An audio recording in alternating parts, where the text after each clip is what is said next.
السلام علیکم ورحمۃ اللہ وبرکاتہ۔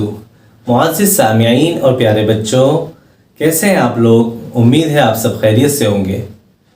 اچھا جی، ہم نے پچھلے سبق میں جو ہے تختی نمبر 4 تنوین میں سے 2 زبر کی تختی جو ہے وہ مکمل طور پر جو ہے وہ پڑھ لی تھی۔ تو آج ہم جو ہے اگلی تختی پر انشاءاللہ سبق پڑھیں گے۔ تو چلیے سبق کی جانب چلتے ہیں۔ پہلے دعا پڑھ لیں میرے ساتھ۔ ربی زدنی علما، ربی زدنی علما، ربی زدنی علما۔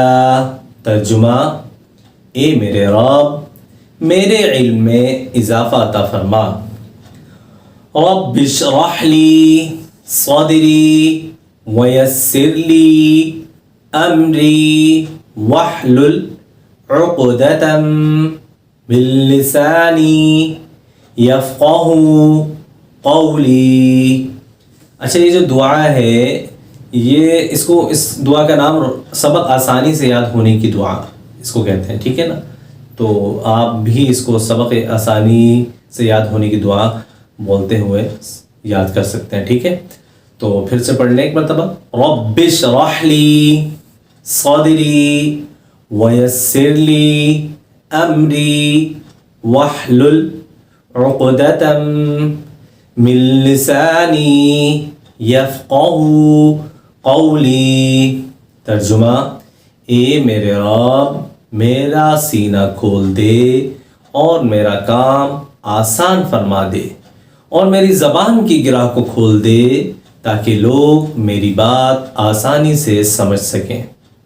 تو معزز سامعین، بورڈ کی جانب چلتے ہیں، سبق اسٹارٹ کرتے ہیں۔ تعوذ۔ اعوذ باللہ من الشیطان الرجیم۔ تسمیہ۔ بسم اللہ الرحمن الرحیم۔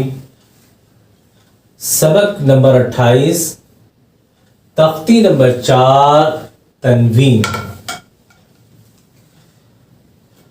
آج ہمارے سبق کا عنوان ہے تختی نمبر 4 تنوین، اور آج ہم تنوین میں سے 2 زیر پڑھیں گے۔ تو معزز سامعین اور پیارے بچوں، 2 زیر ہمیشہ حرف کے نیچے ہوتی ہیں اور 2 زیر کو تنوین کہتے ہیں۔ تنوین والے حرف پر غنہ ہوتا ہے، اور غنہ ناک میں آواز لے جانے کو، ناک میں سے ایک الف کے برابر آواز نکالنے کو کہتے ہیں، ٹھیک ہے نا؟ ناک میں آواز لے جائیں گے، اس کو چھپاتے ہوئے نکالیں گے تو اس کو غنہ کہتے ہیں، ٹھیک ہے نا؟ جس کی مقدار جو ہے ایک الف کے برابر ہوتی ہے۔ اس کی جو ہے تعریف بھی بالکل ویسے ہی ہے جیسے ہم نے تنوین میں 2 زبر کی پڑھی تھی، وہی تعریف جو ہے ہم نے یہاں پہ بھی دہرانی ہے، صرف 2 زبر کی جگہ 2 زیر کہنا ہے ہم نے، ٹھیک ہے؟ اور یہ تعریف صرف پڑھنی نہیں ہے، یہ تعریف مطلب ہم اس کے بارے میں بتا رہے ہیں، اس کو آپ نے اسی کے مطابق پوری تختی کو سمجھنا اور پڑھنا ہے، ٹھیک ہے نا؟ ہاں، ہم ایسا ہوتا ہے کہ بھائی صرف تعریف پڑھ لیتے ہیں لیکن اس پہ غور نہیں کرتے کہ الفاظ کیا کہے جا رہے ہیں۔ مطلب سب سے پہلے ہم نے اس کی شکل کی پہچان کروائی ہے کہ تنوین ہوتا کیسا ہے، پھر ہم نے جگہ کی پہچان کروائی کہ جگہ کس جگہ ہوتی ہے تنوین 2 زیر والی، ٹھیک ہے؟ پھر اس کے بعد ہم نے بتایا کہ جس حرف پر تنوین ہوتی ہے اس حرف کو ہم نے پڑھنا کہاں سے ہوتا ہے اور کتنی دیر تک پڑھنا ہوتا ہے، ٹھیک ہے نا؟ تو یہ ہے مقصد تعریف بتانے کا، ٹھیک ہے؟ اور یہ کیا ہے جی؟ یہ با ہے، ٹھیک ہے؟ یہاں پر با پر میں ان کے نیچے میں دیکھیں ایک حرکت لگا رہا ہوں۔ یہ کس چیز کی حرکت ہے جی؟ بے شک آپ لوگ پہچان گئے ہوں گے، یہ زیر کی حرکت ہے۔ یہاں پر میں نے ایک حرکت اور لگا دی زیر کی۔ اب جو ہے یہ جو حرکت ہے اس کا نام زیر نہیں رہا، اس کا نام ہو گیا 2 زیر، ٹھیک ہے؟ تو اسے کہتے ہیں ہم 2 زیر، ٹھیک ہے؟ 2 زیر کی تنوین۔ تو آئیے ہم آگے چلتے ہیں اور پورے جو ہے تمام حروفوں کو جو ہے اس کے ساتھ جو ہے اس کا جوڑ رواں سیکھتے ہیں، ٹھیک ہے؟ اس کا ہم سب سے پہلے جوڑ رواں کریں گے۔ اس حرف کا جوڑ ہے با دو زیر، اس حرف کا جوڑ ہے با دو زیر، اس حرف کا جوڑ رواں ہے با دو زیر بن. اس حرف کا جوڑ رواں کیا ہے؟ با دو زیر بن. اور اس حرف کا جوڑ کیا ہے؟ اس حرف کا جوڑ ہے تا دو زیر تن. اس حرف کا جوڑ رواں ہے تا دو زیر تن.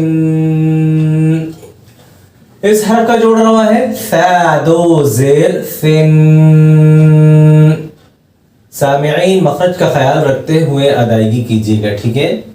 جیم دو زیر جن. حا دو زیر حن. حا دو زیر حن. خا دو زیر خن. خا دو زیر خن. دال دو زیر دن. دال دو زیر دن. اگلا حرف ذال دو زیر ذن. اگلا حرف را دو زیر رن. معزز سامعین، را کے نیچے جب دو زبر را کے اوپر جب دو زبر آیا تھا تو میں نے بتایا تھا را کو موٹا پڑھنا ہے. تو یہاں پر را کے نیچے دو زیر آ گئی ہے، تو یہاں پر ہم نے اس کو موٹا نہیں پڑھنا، یہاں پر ہم نے را کو باریک پڑھنا ہے. جس طرح ہم نے زیر کی حرکت میں را کو باریک پڑھا تھا تو خیال رکھنا ہے اسی طرح دو زیر میں بھی را کو باریک ہی پڑھنا ہے، ٹھیک ہے؟ تو را دو زیر رن. ٹھیک ہے؟ اگلا زا دو زیر زن. اگلا حرف سین دو زیر سن. اگلا شین دو زیر شن. صاد دو زیر صن. ضاد دو زیر ضن. یہاں پر ہمارا جوڑ رواں مکمل ہو گیا. اب ہم ان حروفوں کو صرف رواں پڑھیں گے، ٹھیک ہے؟ تو میرے ساتھ پڑھ لیجئے. بن، تن. جن حروفوں کے مخرج ضروری ہوں گے بتانا وہ میں بتا دوں گا، بقیہ جو ہے ضروری نہیں ہوں گے وہ نہیں بتاؤں گا.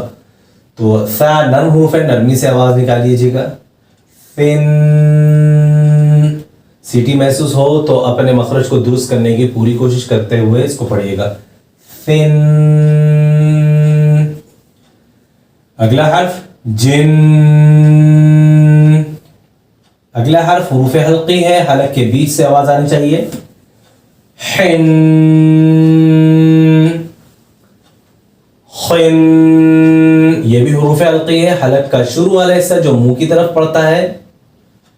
خن. دن. ذن. نرمی سے فا والی جگہ سے ہی، سختی نہ ہو، زا کی آواز نہ آئے تال کے اندر. ذن. را کے اندر باریک سا منہ کھول کر پڑھے. رن. بالکل باریک آواز آئے. رن. زبان لہر نہ مارے، یہ آواز نہ آئے، ٹھیک ہے؟ کچھ بچے کر دیتے ہیں تو یہ غلط طریقہ ہوتا ہے. بالکل باریک آواز آنی چاہیے لیکن لہر نہ مارے زبان. رن. اگلا زن، خوب سختی سے. زن. سیٹی کے ساتھ. سن. شن. سیٹی کے ساتھ موٹا کرتے ہوئے. سن. جس طرح موٹے حرف کو زیر میں پڑھنے میں تھوڑی سی پرابلم ہوتی ہے، تھوڑی سی مشکل پیش آتی ہے، اسی طرح دو زیر میں بھی مشکل آتی ہے. تو اگر ہم پریکٹس جاری رکھیں گے، بار بار پڑھنے کی کوشش کریں گے تو یہ درستگی کی طرف چلے جائے گا اور بالکل صحیح ہو جائے گا. صن. اگلا حرف زبان کی کروٹ اوپر کے الٹے ہاتھ کی داڑیں، 4 داڑیں، اور زبان کی کروٹ جو ہے ان داڑوں کے اندرونی کنارے سے لگے گی. تو موٹی آواز کے ساتھ اس کو پڑھیں گے. غین. غن غن. یہاں پر ہمارا آج کا سبق مکمل ہو گیا ہے. امید ہے جو سبق پڑھایا گیا ہے وہ آپ نے اچھے سے سمجھ لیا ہوگا، اس کو پڑھ لیا ہوگا. تو سامعین، جیسے کہ ہمیشہ بتاتا رہتا ہوں، آج بھی یہی کہوں گا، مخارج پر غور کرتے ہوئے ان کی ادائیگی کرنی ہے آپ کو. جیسے تختی نمبر 1 میں آپ کو جو ہے مخارج بتائے گئے تھے شروع میں، وہی مخرج کی جو ہے ادائیگی وہ ہر جگہ موجود رہے گی. ٹھیک ہے نا؟ اسی ادائیگی کے ساتھ ہم نے ہر چیز کو ادا کرنا ہے، چاہے حرکات ہو چاہے تنوین میں سے کوئی چیز ہو. ٹھیک ہے نا؟ اسی طرح ہماری ادائیگی ہوتی رہے گی. ٹھیک ہے؟ تو امید ہے کہ جو باتیں سمجھائی گئی ہیں ان پہ آپ لوگ عمل کریں گے. تو آئندہ سبق کے لیے اجازت دیجیے. السلام علیکم ورحمۃ اللہ وبرکاتہ.